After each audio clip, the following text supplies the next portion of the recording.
스레벤 스포츠 북중미 월드컵 특집입니다. 이강인이 입지가 왔다 갔다 하고 있습니다. 그래서 이강인이 파리에 뛰는 게 괜찮은지, 그리고 이강인이 진짜 경기를 못 뛰고 있는 건지에 대해서 한번 알아보는 시간을 갖도록 하겠습니다. 이 이야기를 만들게 된 이유가 챔스 4강에 민웬이랑, 그러니까 김민재가 뛰는 민웬이랑 이강인이 뛰는 파리가 붙었는데 파리가 이겼죠. 그리고 이 두 사람은 둘 다 경기에 뛰지 못하고 벤치에서 대기가 다 끝났습니다. 그러니까 챔피언스리그도 못 뛰는데 경기마저 들쑥날쑥 출전한다. 과연 이강인은 정말로 주전이 아니고 이렇게 약간 땜빵 플레이어인가? 그래서 숫자적으로 좀 갖고 와봤습니다. 먼저 23-24 시즌 기록입니다. 23-24 시즌에 이강인은 리그에 23경기에 뛰었고 그 중에 교체로 5경기에 뛰었습니다.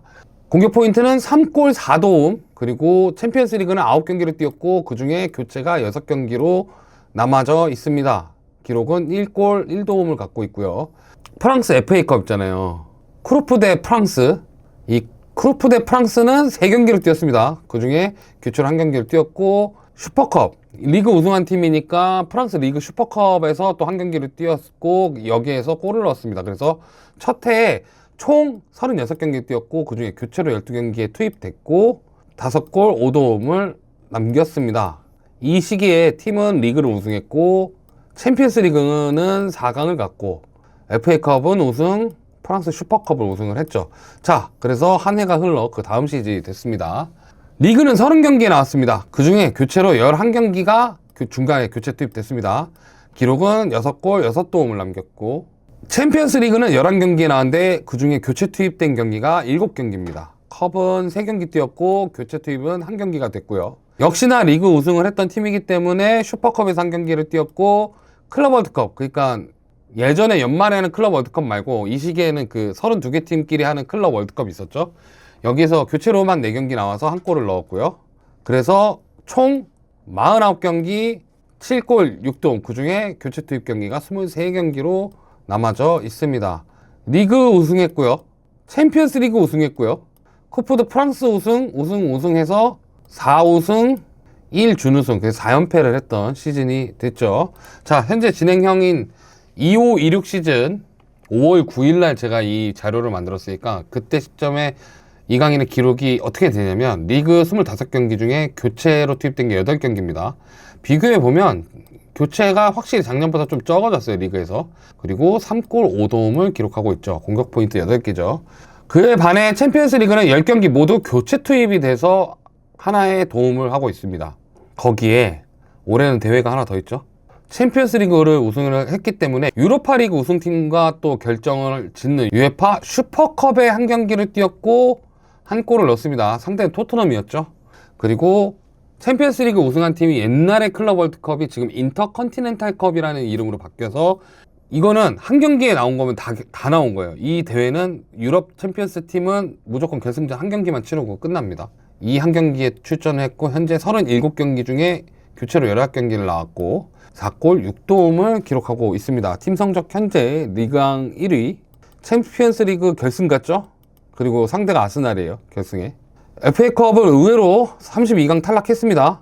그리고 슈퍼컵 우승했고, UEFA 슈퍼컵, 토트넘컵 우승했고, 인터컨티넨탈컵 우승을 하면서 올 시즌 적어도 4개의 우승컵을 확보를 했고, 만약에 챔피언스 리그에서 아스날을 꺾고 우승을 할 경우 챔피언스 리그를 2년 연속 우승하게 되는 이강인입니다. 결국에 말할 수 있는 건 이강인이 주전이다, 비주전이다를 말할 수 있는 게 아니라 이강인은 스쿼드 플레이어다라고 이야기할 수 있습니다. 그러니까 지금 리그 위주의 기용이 되고 있고요. 그리고 챔피언스 리그에서는 분위기 전환용, 혹은 밀리고 있을 때 약간 그 킬패스를 날리게 하는 용, 그러니까 강하게 크게 멀리 보내는 패스를 한 번에 연결시켜주는 역할들을 맡고 있고, 리그에서도 보통 풀타임을 뛰는 경우보다는 전반에 총력을 다하게끔 유도하고 교체하거나 후반에 상대가 좀 단단하다 싶을 때 균열을 만들 수 있는 그런 플레이를 하게끔 설정한 후에 투입이 되는 경우가 많습니다. 근데 이렇게 얘기하다 보니까 누가 생각이 나요. 누가 있었어. 이런 선수가 있었어. 빅클럽의 게임에 되게 전략적으로 투입되던 선수가 있었죠. 누구냐? 박지성이 있었죠. 박지성은 맨체스터 유나이티드, 그때 당시, 지금의 맨유는 죄송해요, 지금의 맨유 좀 허접이지만 그때의 맨유는 정말 언터처블한 맨유였잖아요. 2005년에 맨유에 입단을 합니다. 그리고 7년을 있었어요. 7년을 있으면서 205경기에서 27골 25도움을 기록했습니다. 이거를 연간 뛴 경기를 좀 나눠보면 평균 29.2경기 골로 뛴 결론이 나옵니다. 그러니까 30경기를 못 뛴 거예요. 근데 맨유 같은 팀들은 한 해에 40경기, 50경기 정도 뛰기 때문에 박지성이 되게 주전급으로 중요하게 기용이 됐다라고 볼 수는 없습니다. 그 중에 30경기 이상 뛴 시즌이 딱 2번이에요. 7년 동안 딱 2번. 물론 부상도 있었지만. 데뷔 시즌에 45경기를 뛰었고 그 중에 교체로 투입된 게 18경기입니다. 그렇게 따지면 한 27경기 정도가 선발로 나온 거죠. 그리고 08, 09 이때 40경기 뛰었는데 교체로 9경기 나왔죠. 이때가 오히려 주전에 가깝게 나왔었죠. 이때는 챔피언스리그 결승전도 뛰었던 시기입니다. 그 메시가 헤딩골 넣으면서 바르셀로나가 우승하는 그 전성기를 누리게 되는 그 시즌에 박지성이 챔피언스리그 결승전에 나왔으나 아깝게도 출전만 하고 우승은 못했죠. 그러니까 박지성이 부상 때문에 시즌이 막 18경기 뛴 경기도 있고 막 20경기 뛴 시즌도 많지만 이때의 박지성은 우리가 알던 손흥민 때하고 달리 경기를 보기 전에 제일 중요했던 게 박지성이 선발이냐 아니냐 혹은 박지성이 교체 명단에 있느냐 없느냐 요걸로 사람들이 축구를 볼지 말지를 결정하던 시기여서 보통은 20경기에서 30경기 안쪽 뛰는 경우가 좀 일반적이었습니다. 그러면 맨유에서 뛰었던 박지성은 어떤 역할을 맡았을까에 대해서도 좀 다시 기억도 해보고 경기도 보면서 다시 찾아봤는데 일단 이강인 같이 대표적인 스쿼드 플레이어였습니다. 그러니까 이강인이 스쿼드 플레이어라고 얘기를 했잖아요. 스쿼드 플레이어라고 하면 11명 안에 있는 선수 말고도 교체할 때 보통은 3명 안에 들어가거나 5명 안에 들어가는 이 선수들을 스쿼드 플레이어라고 보통 부르잖아요. 특히 박지성은 전략적 기용이 이루어졌던 선수입니다. 예를 들테면 왼쪽에 호날두랑 긱스가 뛰면 오른쪽에 박지성이 뛰거나 오른쪽에 나니가 뜨면 이렇게 왼쪽에 박지성이 뛰거나 이런 식으로 공격적 윙어가 뛰는 그 반대편의 수비적 윙어로 박지성이 기용되는 경우가 굉장히 많았습니다. 거기에다가 전략적 기용을 근거로 들 수 있는 2경기가 또 있는데 하나는 되게 유명한 경기죠. 챔피언스 리그에서 AC 밀란을 만났는데 그때 당시 최고의 수비형 미드필더 중 정말 패스를 잘 뿌리고 그런 레지스타로 유명했던 피를로를 맨마크하기 위해서 공격형 미드필더로 기용돼서 경기 내내 피를로를 따라다니게 했고 피를로가 그 경기에서 평소 공을 잡던 분량의 3분의 1밖에 공을 받지 못하는 현상을 만들 정도로 굉장히 전략적인 기용이 됐었던 경기가 있었고 챔피언스 리그 결승에서 이게 정확하게는 이제 영국에서 했던 결승전에서 메시를 맨투맨 했는데 중간에 박지성을 교체로 빼잖아요. 그리고 메시한테 골을 먹고 졌던 경기가 있습니다. 그런 식으로 박지성은 특정 키 플레이어를 죽이는 용도 그리고 만약에 팀이 공격을 할 때 그냥 수비를 하는 선수가 아니라 이 패스 줄기를 연계해서 이어지게 만들고 움직임으로 자신의 동료들에게 공간을 창출해주는 그런 전략적인 그리고 전술적인 의도로 기용되는 스쿼드 플레이어 중에 하나였습니다. 이게 이강인과 공통점을 또 볼 수 있는 부분이 같은 스쿼드 플레이어로서 어떤 게 있냐면 일단 박지성이나 이강인이 둘 다 다양한 포지션을 소화합니다.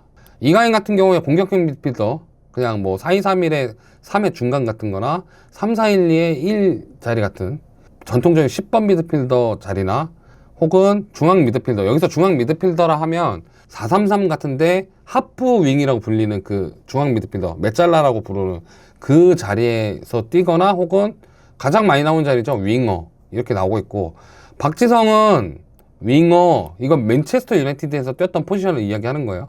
윙도 뛰었고 공격형 미드필더 뛰었었고 중앙 미드필더 뛰었었고 측면 수비수까지 본 적이 있습니다. 실제로 한 경기에서 2경기 정도 측면 수비수 본 적이 있었고 중앙 미드필더는 맨유 미드필더가 초토화 났을 때 박지성이 중앙 미드필드를 뛰는 바람에 포그바가 유벤투스 갔던 계기를 만들기도 했을 정도로 전술적으로 굉장히 활용폭이 컸던 선수입니다. 거기에 두 선수의 공통점 중에 또 2가지가 있다면 팀의 분위기를 바꿔줄 수 있는 분위기를 바꿀 수 있는 선수 물론 종류는 다릅니다. 뒤에서 설명드릴게요.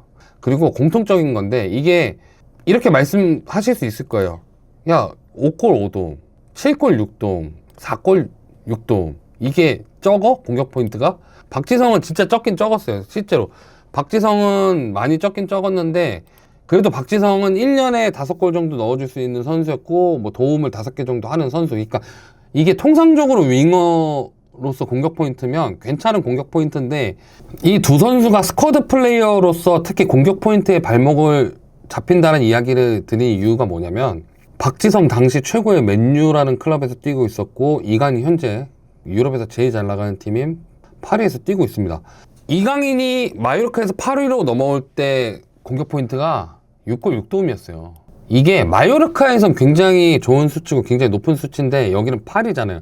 대다수 공격하는 시간을 갖고 있는 팀이고, 그리고 주위 동료들도 이강인에 비해 월등히 많은 공격 포인트를 기록을 합니다. 박지성 마찬가지예요. 주위에 호날두 있었고요, 나니 있었고요, 긱스 있었고, 공격수들 능력이 정말 좋은 팀 안에 있었기 때문에 이 두 선수가 결정적으로 스쿼드 플레이어로서밖에 남을 수 없는 이유는 전략적인 능력을 다 갖고 있고 전술적인 활용법이 굉장히 좋으나 공격 포인트 생산력이 떨어진다. 경기를 바꿔줄 수 있는 빈도에 비해서 공격 포인트 생산력이 떨어지다 보니 골을 기대할 수 없고 어시스트를 기대할 수 없는 선수에게 더 많은 기회를 주기에는 리스크가 있는 거죠, 팀에게는. 근데 이강인과 박지성의 차이점도 있습니다. 일단 첫 번째로 전방 압박의 적극성이 차이가 납니다. 박지성은 전방 압박을 할 때 거의 공을 터치할 기세로, 공을 터치해서 이 공을 빼앗겠다라는 기세로 전방 압박을 하는데 비해 이강인은 보통 근거리에 패스를 못하게 하겠다. 그러니까 근거리에 패스를 막고 이 정확한 패스가 못 넘어가게 하겠다. 이런 식의 전방 압박을 하는 경우가 많습니다. 그렇게 되면 어떤 경우가 생기냐면, 자, 여기 선수가 압박이 있어요. 이 선수가 공격수고 이 선수가 수비수입니다. 박지성은 그냥 쭉 가서 이 공을 빼앗아서 이렇게 지나갈 공략을 한다고 하면, 이강인은 여기까지는 풀 진격을 하다가 요 정도에서 속도를 늦춰버립니다. 그럼 이 선수가 이강인이 맡고 있는 각이 있기 때문에 이 각을 피해서 패스를 하게 되니까 굉장히 부정확한 롱패스를 하게 되겠죠. 그렇게 되면 파리가 볼을 탈취하게 되고, 일단 B클럽에서 뛰는 선수로서 이강인이 전방 압박에서 적극성을 가지지 못하고 있는 거는 굉장히 안 좋은 부분 중에 하나입니다. 그리고 수비 성공률의 차이도 박지성은 미드필드 지역 혹은 수비 지역까지 내려가는 것도 있지만 전체적인 수비 성공률의 차이는 어떤 걸 이야기하는 거냐면, 두 선수 다 수비를 적극적으로 해요. 이강인도 굉장히 낮은 위치까지 내려가서 수비하고 박지성 뭐 말할 것도 없고. 근데 어떤 차이냐면 수비 스킬에서 차이가 납니다. 박지성은 볼을 빼앗아 오는 확률이 있어요. 근데 이강인은 그야말로 열심히 뛰고 대가리 받고 뛰는 그 차이가 굉장히 큽니다. 그러니까 이 앞에 두 부분을 종합적으로 정리를 하면 이강인의 수비 스킬이 박지성보다 좀 떨어진다. 여기 나머지 두 부분은 굉장히 이 두 선수의 아이덴티티를 가르는 부분인데, 박지성은 팀의 기여를 올리는 선수입니다. 박지성은 팀의 기여, 팀의 이 분위기를 박지성이 들어가서 팀 차원을 올리는 선수고, 이강인이 개인이 상대의 균열을 만드는, 개인이 들어가서 개인기로 선수를 뚫고 혹은 굉장히 강하고 빠른 패스로 상대의 수비 균열을 만드는 이런 스타일이라는 게, 한 선수는 들어가서 팀을 붐업시키고 한 선수는 들어가서 팀을 위해 상대의 균형을 만드는, 그러니까 초점이 팀에 있느냐 개인이 만들어내느냐의 가장 결정적인 차이를 갖고 있습니다. 그런데 이강인이 대표팀에선 이런 소리를 안 듣잖아요. 대표팀에서는 왜 경기력이 들쑥날쑥하냐, 뭐 뛰다 말다 하냐, 이게 왜 다르냐면, 대표팀은 소속팀에서에 비해서 이강인에게 오히려 공격에 치중하는 롤을 맡겨줍니다. 그러니까 이강인이 공을 잡을 때 보면 보통 이강인이 우리 공격수한테 볼을 전달하고 패스해야 되는 그런 역할을 맡고 있기 때문에 위치와 상관없이 공격을 전개하는 역할로서 이강인을 필요로 하지, 파리에서처럼 팀의 부속품, 팀의 기여로서 움직이는 역할이 아니다 보니까 대표팀에서의 이강인과 파리 생제르맹에서의 이강인이 다를 수밖에 없다는 거죠. 그러면 이거는 이제 마지막으로 정리해보면서 하는 말인데, 이강인이 개인을 위해서 떠나야 할까? 이강인은 원래 10번 타입의 스페셜리스트였어요.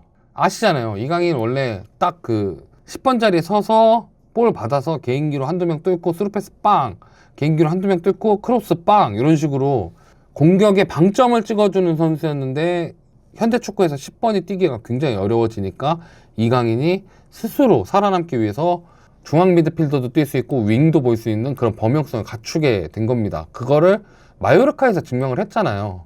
거기에서 증명하면서 파리에 오게 된 거죠.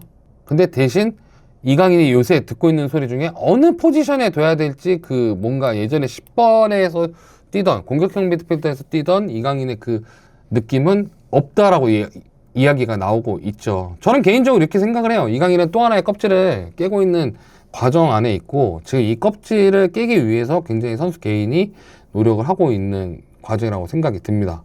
B클럽에 있는 선수가 있다라는 것은 큰 경기를 경험할 수 있는 선수가 생긴다라는 뜻인데 뛰는 게 중요해서 떠나야 될 수도 있지만 이강인이 의외로 여기서 이걸 깨고 나면 더 화려한 선수 생활을 하지 않을까. 그리고 껍질을 깨는 계기가 월드컵에서 터질 수도 있다라고 생각이 듭니다. 지금까지 월드컵에 나설 이강인에 대해서 알아보는 시간을 가졌습니다. 스냅앤스포츠 월드컵 특집 장동이었습니다.